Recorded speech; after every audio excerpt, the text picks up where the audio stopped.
Radha Madhava.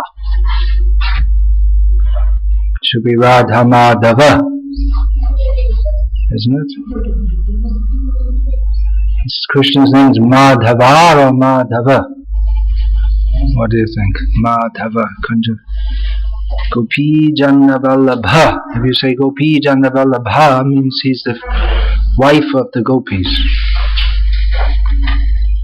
Becomes female. Gopi Jannavallabha Girivaradha. Yashoda Nandana. Again, Nandana becomes female. Yashoda Nandana, Vrajajana Ranjan. And it should be Yamuna Tira, not Yamuna. The river's name is Yamuna, but when used as an adjective, as in this case, in Sanskrit, it becomes Yamuna, just as Mathura becomes Mathura.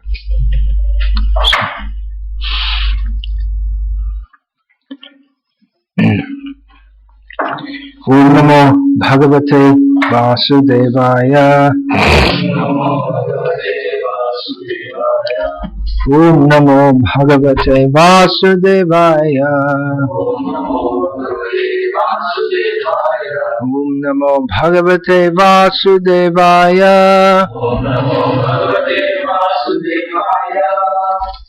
Om Jnanatirandhasya Jnananjana Shalakaya Chakshurmilitam Yena Tasmai Shri Gurave Namaha. Nama Shreshtham Manavapi Satchi Putramatra Swarupam Rupam Tasyagrajam Rupuring Mathurin Goshtavatim Radha Kundam Girivaramaho Radhika Madhava Samprapto Yasya Pratita Kripaya Shri Gurum Tam Natosmi Vandeham Shri Guru Shri Yatafara Kamalam Shri Guru Vaishnavanscha Shri Rupam Sagrajatam Sahagana Rakhunatam Vitam Tam Sajivam Sadvaitam Savadhutam Parijana Sahitam Krishna Chaitanya Devam Shri Radha Krishna Padan Sahagana Lalita Shri Vishakam Vedaham Etang Purusham Mahantam Aditya Banam Tamasaparastatam Eva Viditpati Mrityameti Nanyaf Panta Vidyate Yanaya Yasmat Param Naparam Asti Kinchit Jayati Janani Vasu Devi Ki Janmavado Yaduvara Parishat Swayador Bhir Asyam Adharmam Sthirachara Brijanakhana Susmita Shri Mukhena Vraja Puravanitanam Vardhayan Kamadevam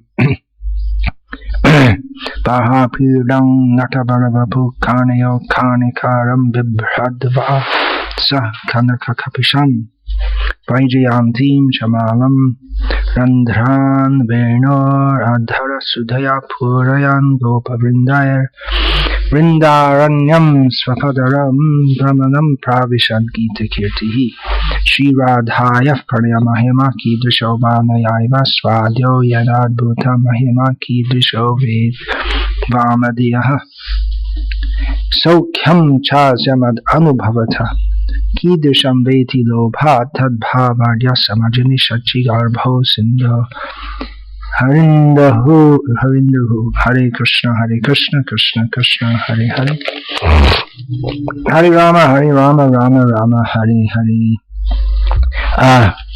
Yesterday, speaking in Bhu, the name of Krishna is Bhu.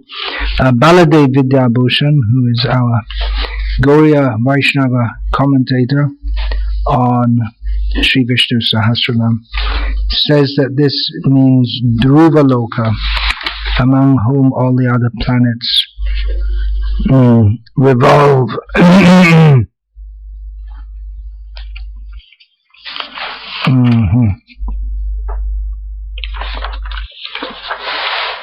So that, and others also say that the Vishnu Purana says that Dhruva is in the tail of the Shishumara group of stars. That means he's at the top, because the Shishumara is conceived of as an inverted porpoise, and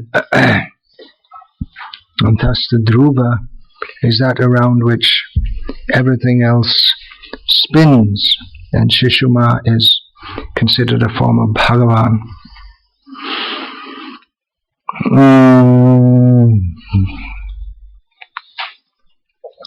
Another meaning given is that Bhu, the supporter, who means Adi Shesh, who supports the earth. The earth is generally taken to be the support of everything, but Adi Shesh is the support of the earth.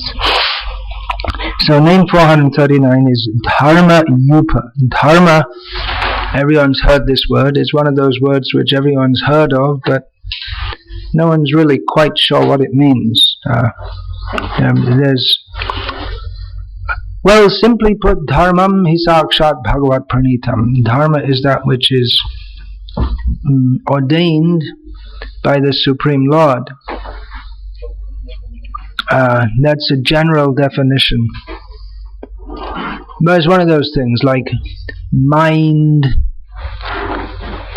or color, and it's an abstract noun, a concept, which everyone understands, but if we try to precisely define it, it becomes very difficult. One point, as we hear, all of us who are trying to practice dharma in this age of adharma, those of us who live in India, which for all of you, you probably couldn't imagine anything else because you're born in this country and you don't have experience of living outside, with the exception of one of you here. For those of us who live in India, we can see all around us dharma decreasing. And those who have been aware of dharma for, say, at least 20 years or so, they can see how the statement of Srimad Bhagavatam about the decline of dharma, the truth of that, Tataschanu dinam dharma satyam socham kshamadaya kalena balena rajan nangshantaya bhalang smritihi. Beginning his description of the symptoms of Kali Yuga in a system, of course, elsewhere in Bhagavatam that's stated, but in this 12th chapter, there's one chapter specifically dedicated to that. So beginning that chapter, Shukadev says that, addressing Maharaj Parikshit, says that with the passing of every single day in Kali Yuga, dharma will decrease. Not only dharma, but truthfulness, cleanliness, tolerance,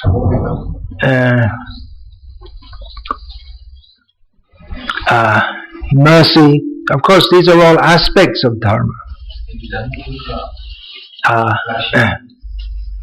And lifespan, bodily strength, mental strength, memory, all these things, they will decrease day by day. So we're seeing that, and to the extent that in my memory, I have been in India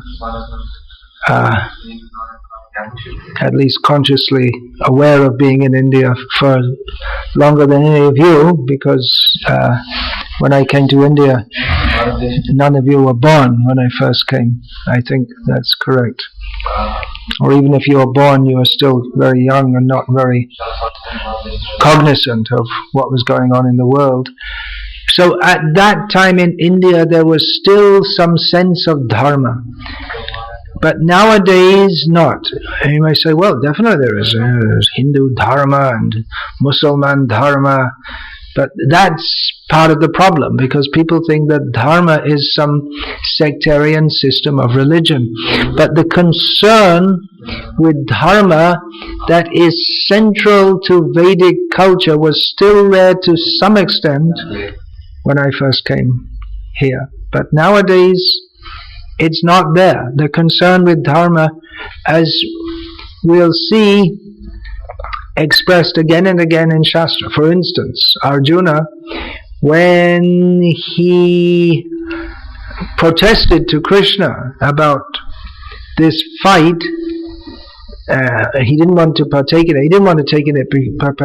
His reason given, his main reason for not wanting to fight was not that he was a coward, not that it was due to affection to family members and friends and others, but adharma pibavat Krishna. He says that by engaging in this fight, there will be adharma. It will be against it will be against dharma. It will be non-dharma. So dharma means that which is right, that which is proper, and simply put, that which is good. So that which should be done. Almost everyone has a sense that there is good and bad, unless people are very amoral, very much in the lowest mode of material nature. They have a sense that something is good and something is bad. It's good to help people who are in need of help, for instance. It's bad to take advantage of others' weaknesses for one's own self-aggrandizement. So people have there's a general sense is there in all human societies, but that is getting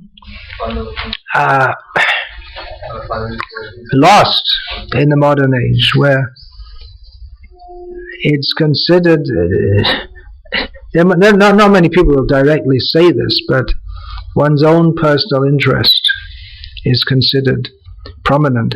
Maybe this derives from the theory of the survival of the fittest, or from atheism in general, where atheists in the Western world are often challenged that, well, there's no basis to morality unless there's some absolute principle. And actually that's a fact, because if we say that everything is all chemicals, there's no spiritual dimension to existence, then what does it matter, for instance, if one set of chemicals grouped together as a human body picks up another set of chemicals grouped together as a hammer and vigorously raises it and lowers it on another set of chemicals grouped together as another human body? In other words, what's wrong if someone smashes someone else on the head repeatedly with a hammer? And if we take it that everything is all chemicals, then what does it matter ultimately? But even the staunchest proponents of atheism in the modern age, the top three in the mass media's attention being Richard Dawkins, he's number one, Sam Harris probably number two, Daniel Dennett number three, and number four was number two, but now he's gone to meet his creator who he doesn't believe in. In other words, he died, and that was Christopher Hitchens. So they all believed and believe in the sense of right and wrong, but they can't justify it. There's no underlying basis to it. So this concept of dharma, it's more than just right. Well, I guess we can say it is a sense of what is right and what is wrong, but it's much more sophisticated than in other cultures.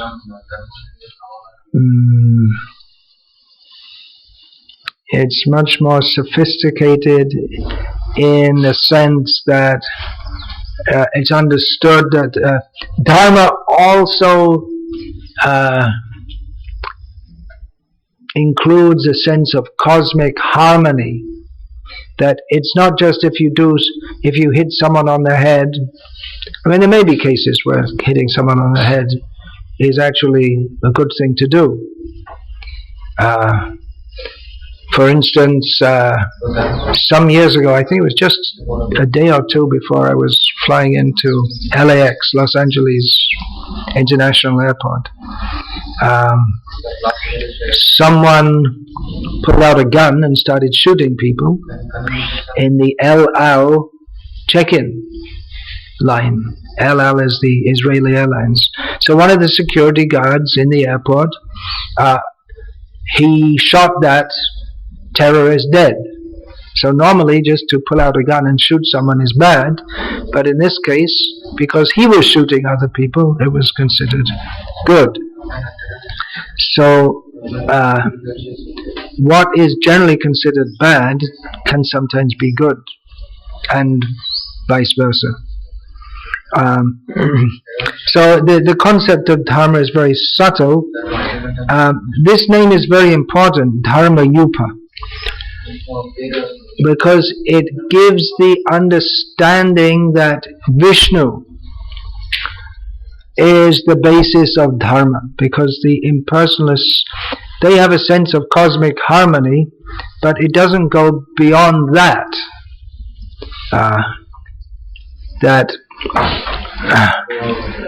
Their idea is that there's no support. They're also atheists in one sense, although the followers of Shankara would hotly deny that they're atheists.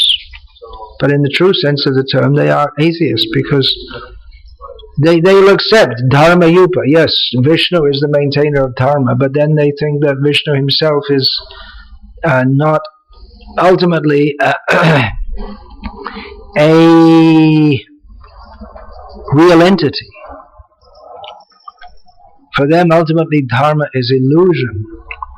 Yupa, you may be wondering what this word yupa means. Yupa means a stake or a stick which is stuck in the ground, solidly stuck in the ground, to which an animal is attached, tied up.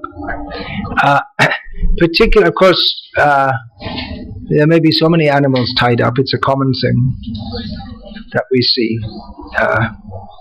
in India today. It's not seen much in the Western world, but it's common even in India today that the cows are tied to a peg which is put in the ground, so the cows, they're given some rope so they have some room to move, but they can't move very far. In this area we don't see it. There's the better system here of grazing, but it's mostly goats that are being grazed here.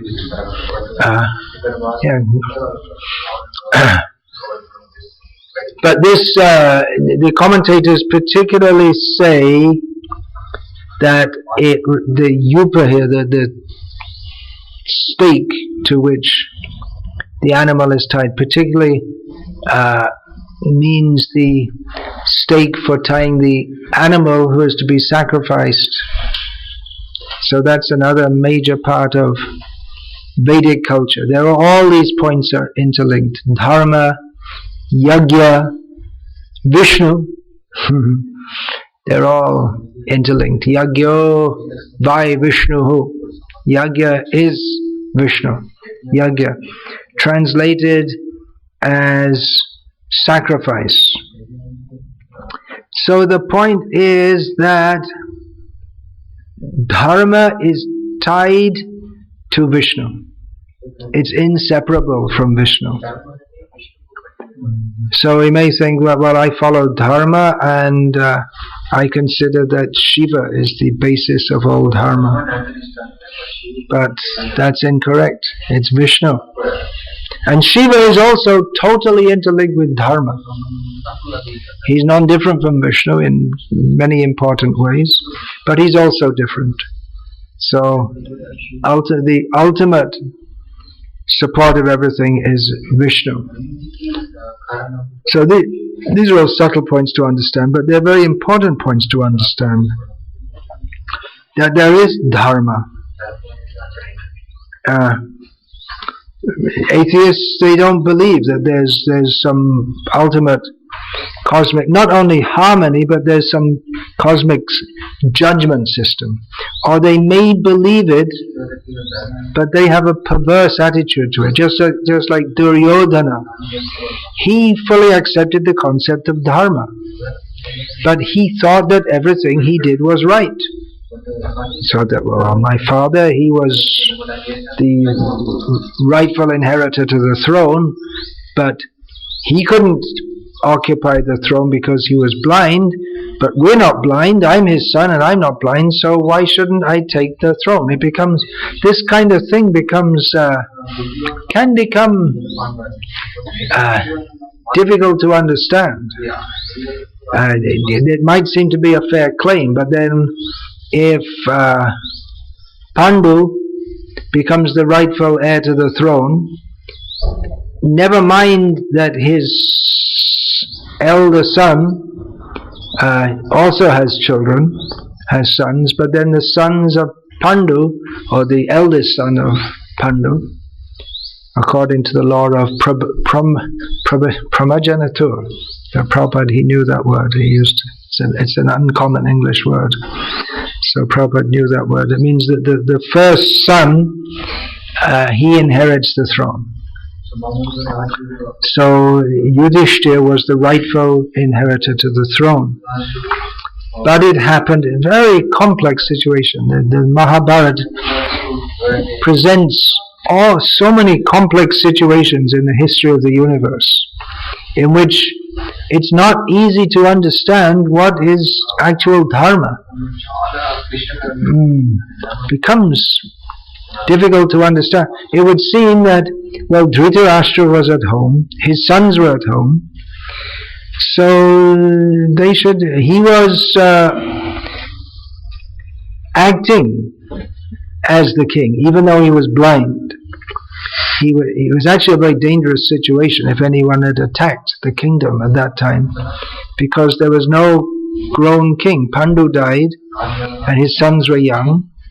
They weren't of the proper age to...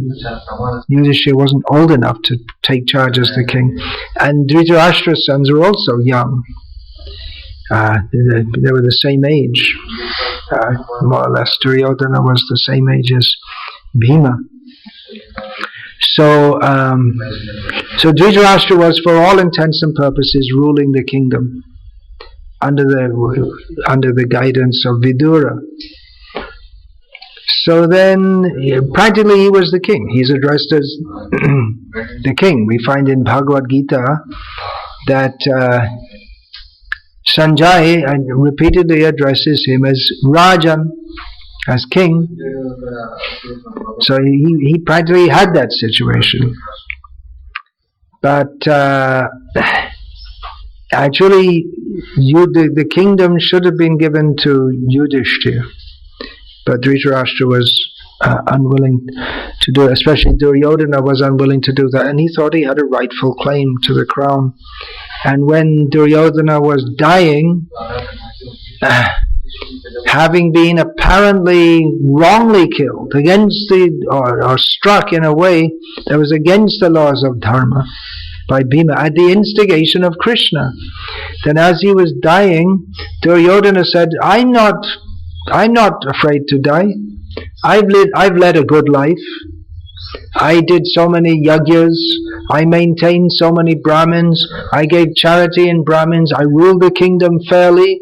I'm not afraid. But you took the kingdom by unfair means. You killed your guru two of your gurus by unfair means.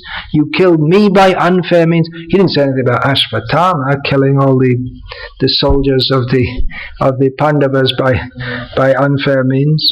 But he thought, I've led a good life, better than you, so I'm not afraid to die. I've lived according to Dharma. He said. He thought that. And there are other cases of demons also who know that there is Dharma. Hiranyakashipu understood that there is Dharma, but he thought that he can become so powerful that he doesn't have to follow Dharma, or he can redefine it by his own strength. He can upset the universal order. So you can say these are Vedic demons.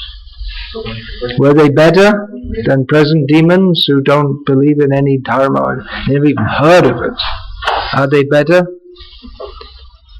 Well, it's difficult to say. Wet stool and dry stool. Is stool better if it's green color or yellow color or black color or brown color? Take your pick. Which kind of stool do you want? It's difficult to say which is better or which is worse. These are demons, of course. We can say ultimately Shishupal, Dantavakra, they're better because they got killed directly by Vishnu, so that's their good fortune. That means they were worse in the sense that there were such demons that the Lord himself had to come and kill them to get rid of them.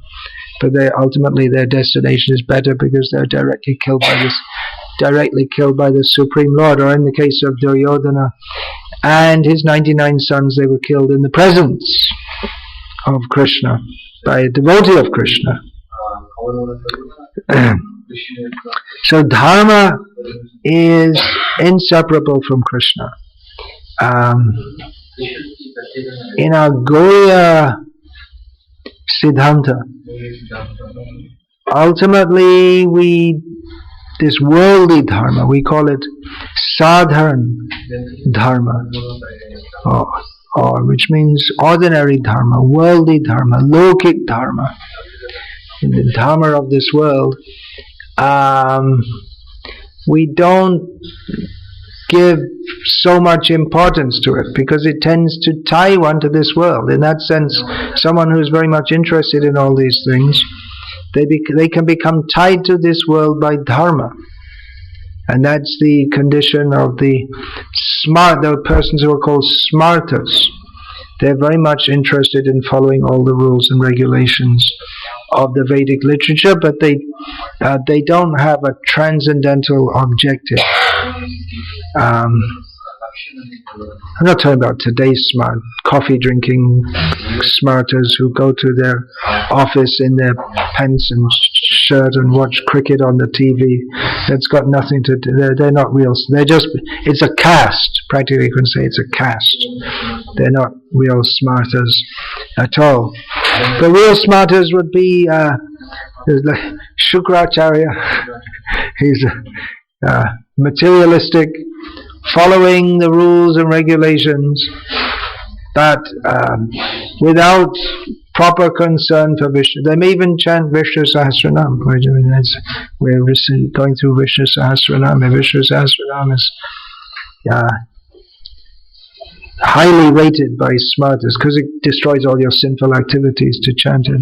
They're very interested to destroy their sinful activities so that they can go on being pious smarters life after life, following the Smriti Shastra or the Dharma Shastras. When we say Smriti, the Smritis means, or the Dharma Shastra means rules of how to live in this world according to Dharma. How to live in a pious way so that in your next life you can again get born as a smart and go on being pious, or you can go to the heavenly planets.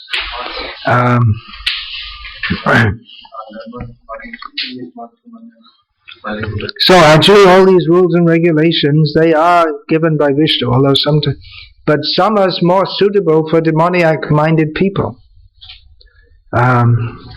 which might sound strange, but the Vedic corpus or the Vedic culture gives opportunity even for demoniac minded people to at least live within the realm of Vedic culture. They may think they're very pious, but there are rules and regulations which they follow which don't carry them toward Vishnu. Therefore Srimad Bhagavatam says that any following of dharma which doesn't ultimately raise us to Krishna conscious is useless. Ultimately it's useless. So Gauriya Vaishnavas,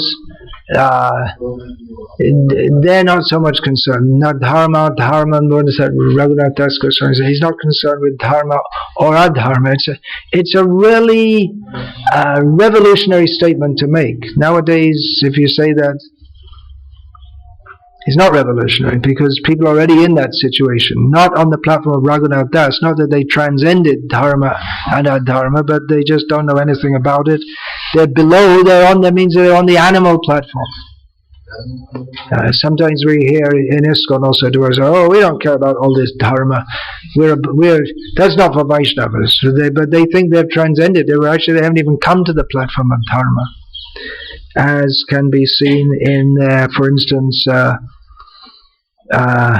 multiple divorces and remarriages and so on and so on.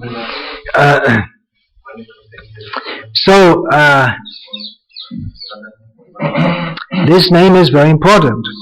Krishna himself states the reason that he comes to this world, yada yada hi dharmasya glane bhavati bharata abhutanam adharmasya tadatmanam srijamyaham. Krishna comes to this world whenever there is a decline in dharma, and he reestablishes it. So Krishna is very concerned that there should be dharma in this world.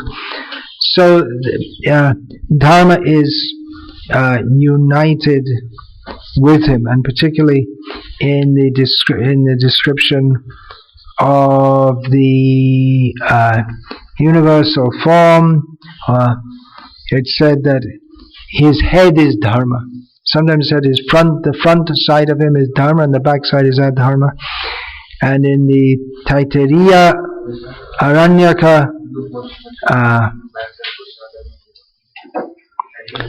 Tasmai Namastat Chira Dharma, offering respect to him whose head is dharma.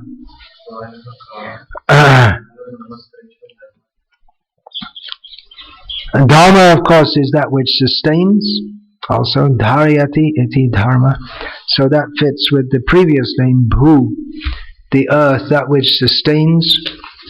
So this sustenance of everything, that is particularly overseen by Vishnu. He oversees creation, maintenance and destruction, but particularly maintenance. Creation is, the job is delegated to Brahma. The destruction of the universe is delegated to Shiva, but Vishnu personally oversees maintenance. He's within every atom, within the heart of every living being, and from inside he's holding everything together. So that's one function of Vishnu, maintaining as dharma. Now, if we take this metaphor, I guess, or analogy further, Dharma-yupah, he is the stake to which dharma is tied. We may say, well, sacrificial animal, what does that mean? That the animal is taken away and killed? Well, of course, dharma is never killed, but in the Vedic sacrifices, the animal is killed for the sake of reviving, to show the efficacy of the Vedic mantras. So in the same way, Krishna allows dharma to decline and then he restores it. You may say, well, why does he allow it to decline? The reason is that the sinful inhabitants of this world, they want it to decline. When we say that dharma declines day by day, people who are inclined to dharma will think this is something bad, and other people think, well, this is very good. There are people who think that's good. We don't want all this dharma, all these rules. What are these rules? Recently I was in America, and in a college town, there was a program, many students were there. And I said, in Vedic culture, women, they marry, then they remain married for not only women, men and women marry, and then they remain married throughout their life. And there was a protest that, well, why? What's wrong with divorce? If they want, they can get divorced and then marry again, and what's wrong with that? So they thought the idea of being tied up in a marriage is something very bad. It's better. They don't have all the dharma, religious rules. They're not good. We don't want that. When I was a child, there was a song which was very popular for some time. Not for a few weeks. That means if for a few weeks a song can be popular, that means it's a big hit, as they call it. So the words went something like this. I quoted in Women, Masters and Mothers. I found it on the internet. Please release me, let me go. It's supposed to be the prayer of one partner in a relationship. Please release me, let me go. To waste our lives would be a sin, so release me and let me love again. In other words, they're married or they're living together or whatever, and he doesn't want to remain in that relationship. He thinks that, I don't like it. I don't like it. That is dharma for Kali Yuga. That is the highest moral principle. Do I like it or I don't like it? If that which I like is dharma, that which I don't like is adharma. Well, that's true if you're Vishnu, which everyone except Vishnu is not Vishnu. But because we think Ishvaro ham aham bhogi siddho ham balavan sukhi, I'm meant to be in control here. By the way, everybody else, I'm supposed to enjoy everything. I'm perfect, I'm powerful, I'm happy. Then we take that the highest dharma is that oneself should be satisfied. So the idea that, well, we have a responsibility to a higher authority, that idea is not there. So people want that there should be a decline. People want that there should be all these rules. All these rules in ISKCON also. We just want to do kirtan. That's all. We want to do. I want to do kirtan. But kirtan means we should do for Krishna's pleasure. We may like to do, but it's meant to be for Krishna's, first and centrally for Krishna's pleasure. And naturally we become happy also. But if we think, I want to do kirtan, okay, all right, that was nice, okay. Now what do I want to do? Let's see what's on TV. That's what I want to do. Everything is judged by what I want to do. So this is not dharma. But people want that there should be no rule. Let us live freely. In other words, they just want to be animals. That's all.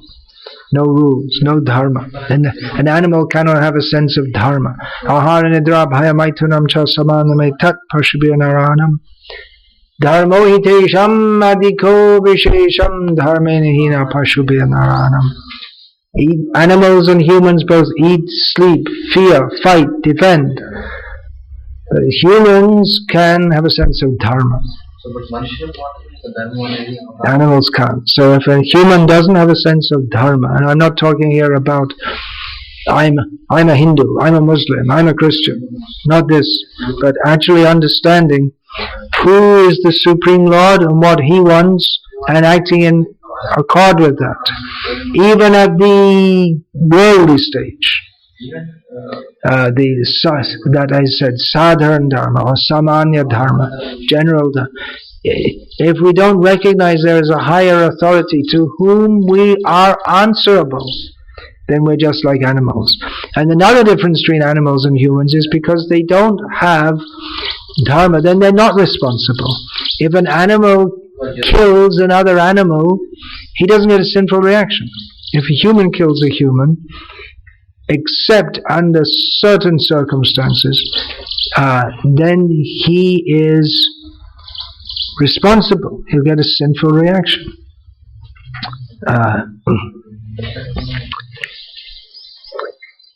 So Bhagavan allows dharma to decline. Why? Why is there Kali Yuga? Because we wanted, the sinful souls of Kali Yuga, they wanted. So they're given that opportunity. When their adharma, when their sense of malice toward others increases more and more and more, they're given the opportunity to be born in Kali Yuga. Of course, very pious people may also take birth in Kali Yuga for the sake of chanting Hare Krishna. Or those who are very sinful, they in such a totally degraded situation, they may be saved by the chanting of the holy names.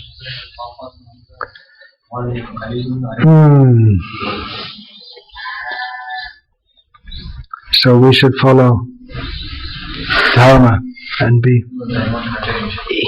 sadharan Dharma. Devotees shouldn't think, well, we're beyond all that. Even if beyond all that means if we are fully absorbed in love of Krishna. If we are fully absorbed in love of Krishna, still we should follow Dharma for the sake of giving a good example to others. Anyway, I've spoken on these topics many times and I probably will do many more times also.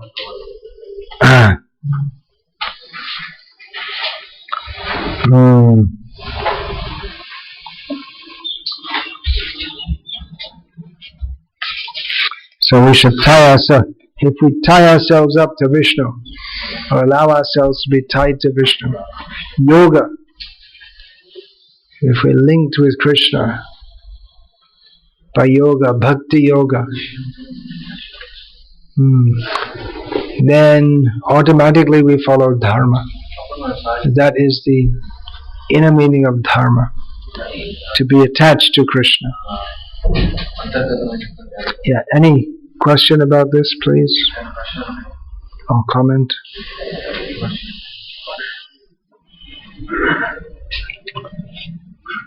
Because Bhishma did, no one attacked at that time. No one attacked at that time. Yeah, Bhishma was, yeah, that's very good, yeah. Pitamaha, Bhishma. No one could attack. He could single-handedly defeat any opposing kings. Though he didn't have to. Having not married, which was considered adharma by some, he could have just been a renunciant. Oh, you have something more to say on this point? Oh, okay, then I'll take. This Brahmana never leaves his dharma, whatever the situation is. Brahmana should never leave his dharma. Well, Shastra gives allowance for him to act as a kshatriya or a vaishya in apadharma. If he's not able for some reason to practice his role as a brahmana, he may, as long as there is an emergency, act as a kshatriya or a vaishya. So the statement you made is according to Shastra, including Bhagavatam. In certain circumstances, he may, not in general circumstances. Nowadays, all the brahmanas, so-called, those who consider themselves brahmanas, they're mostly shudras. They're working for a salary. Some of them have their own private business, which is something like a vaishya, but a vaishya is also supposed to do business according to Dharma.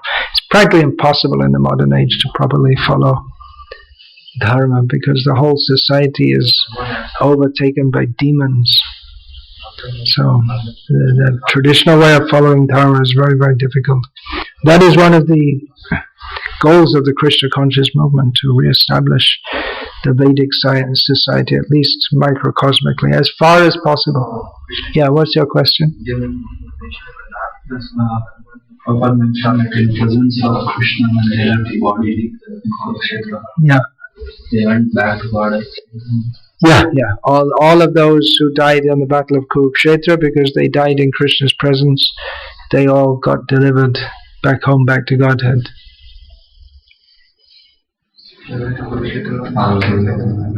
Duryodhana, everyone. Although the Mahabharata as we have it tells a different story.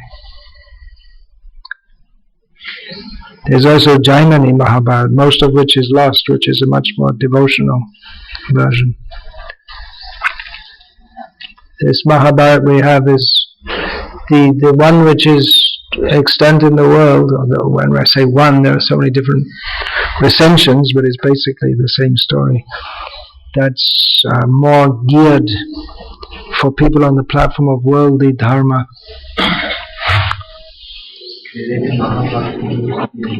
Still, a lot of Krishna consciousness comes through.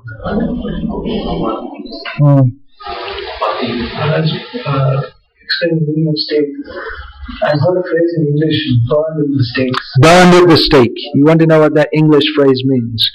It means that a stake is put firmly in the ground. Wood is piled all around it. A person is tied to the stake, and the wood is set on fire. And it's called burned at the stake. It's a system of execution which the Islamic State didn't think about yet.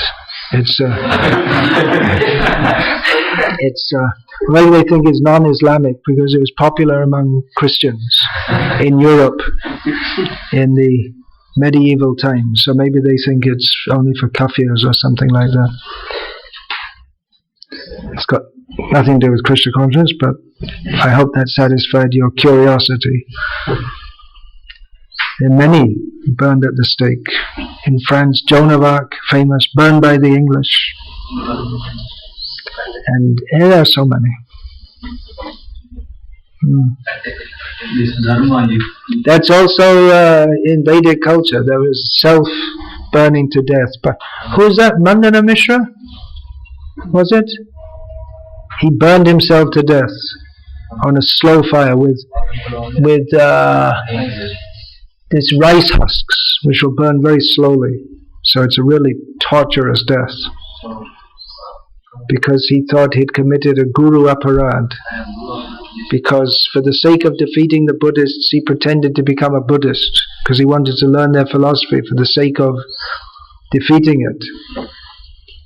And yeah, it was Mandana Mishra. Yeah. Then who was a great acharya, if you could say, of the Kamamimamsa school. So anyway, he became discovered that he was actually an imposter. So he jumped from a height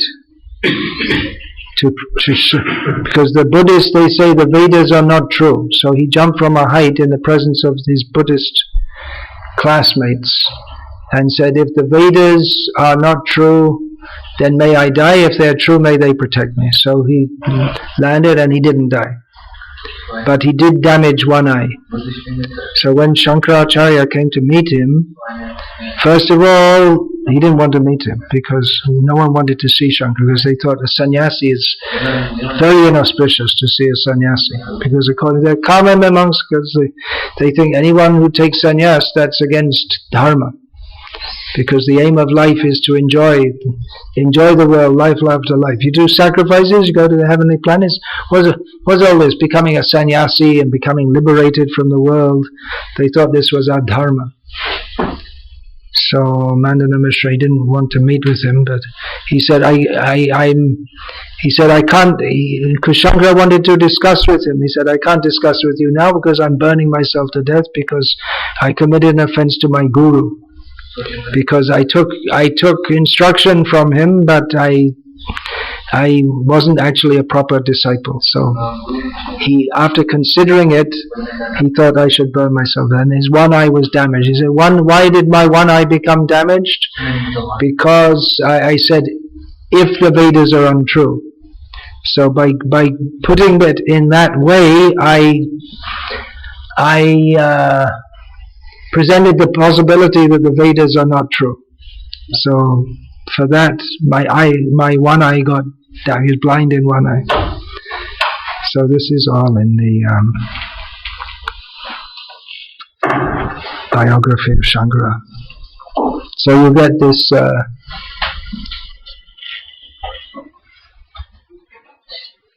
You get this idea of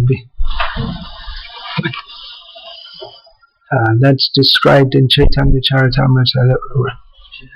Radharani feels she's in a tushanala, she's burning on a rice husk fire. It's a very slow, tortuous way to die in separation from Krishna. So that idea is there. If you really want to torture someone, so I'm saying the Islamic State, they didn't discover that one yet. Maybe it'd be a good business for India. They can export this rice husks. And they can burn people slowly to death.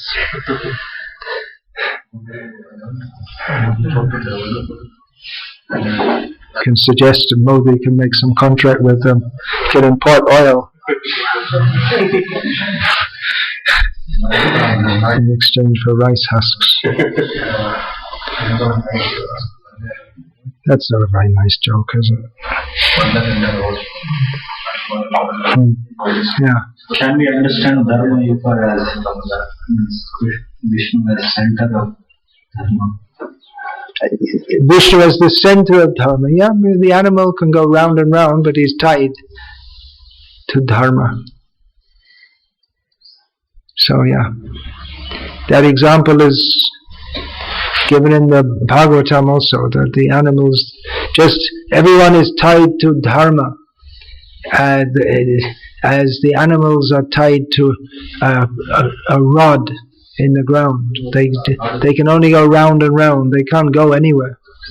So in the same way, the wind must blow, the fire must burn, the planets must move, because they're tied, they have their own particular nature that's given to them by Vishnu. Yeah, who's that had a question? Yeah. Actually, to understand Dharma, and materialistic intelligence is needed, or spiritual intelligence is sufficient. Materialistic Intelligence is needed. Material intelligence is needed. Intelligence is needed, and purification is needed also to properly understand it.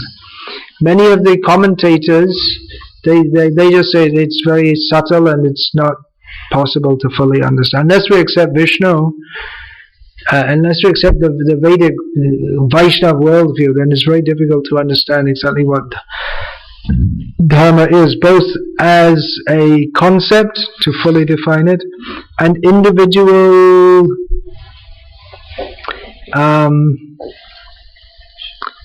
instances of it also. And the whole Mahabharata, as I was saying, it's full of this Dharma Sankat. You don't know what to do. If I do this, it seems wrong. If I do that, it seems wrong. Arjuna was in that situation. If I fight, it seems wrong, and if I don't fight, it seems wrong. So I have to do one of the two. So he just asked Krishna, "You tell me, just tell me. You're talking all these complex ideas. Just tell me what's right and what's wrong." But Krishna wouldn't. He wanted him to understand himself. And at the end, Krishna asked him, "So have you understood?" And then Arjuna said, "Yes, I'm going to fight." So does it require, by material intelligence, one can't understand anything very clearly. Especially when we start talking about the order of the universe, the subtleties of the conscious underpinning of the universe. The gross materialists, they can't understand that consciousness is... They can't even understand the phenomenon of consciousness. What to speak of the super consciousness that links all other individual units of consciousness. So spiritual intelligence is required to properly understand all these things.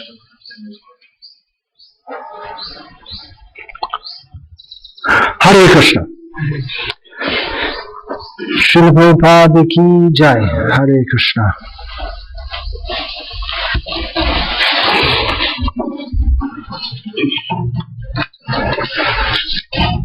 Hare Krishna, Hare Krishna, Krishna Krishna, Hare Hare.